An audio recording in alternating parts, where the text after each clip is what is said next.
Nhiều đấy, thằng kia trên con của phố hùa thế, chỉ nó chỉ cũng sắp bắt từ nó rộ tàu này, quay tàu lực đi để cho, có thể chỉ là tăng từ rong thế, bạn nên tổ đường tàu nó đẹp lung thế này, nó chụp lấy lâu, à, nó chỉ nóจะต้องชงให้จับcó ta có tua thế này, cho nên cô và xâm đồng nghĩa này, như thế, chúng ta để có luôn đề trả, ta cứ sầu có nó chơi nhau ta sầu có thật tông đó,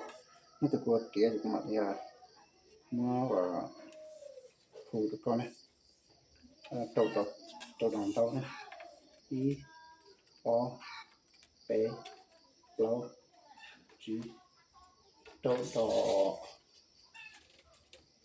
trâu đỏ thầy á, trâu đỏ thầy đó mà, có chúng trâu đỏ thầy đấy, trâu đỏ lông tì, bây giờ còn là mỏ ta mà nó ta chỉ có xía thì chả là chả pla họ món là món tên là tàu cá nó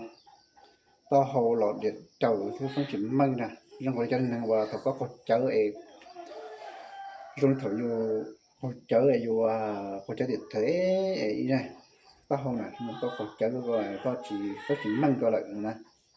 này có một đấy, họ có lúc pla nó chỉ trong cái thầu này bên trong cái thầu vô nó có chỉ một con tàu ấy cú cú rồi nè, để quá chỉ cho cái xe này, để cho bây giờ này nhẹ canh này nhẹ cho canh lố nó chỉ neo mà có thể tỏ này, rồi có thể thấy xe chỉ này là nó sát tàu cho một xí có dạng này bỏ như sao chút chút có tàu cho một chua hoặc là cũng sát chút chút có vào ô tô này của tàu thành phố như cho xí thiên nó thằng mà mình dùng cái xe xả này, nó sẽ nó chào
cho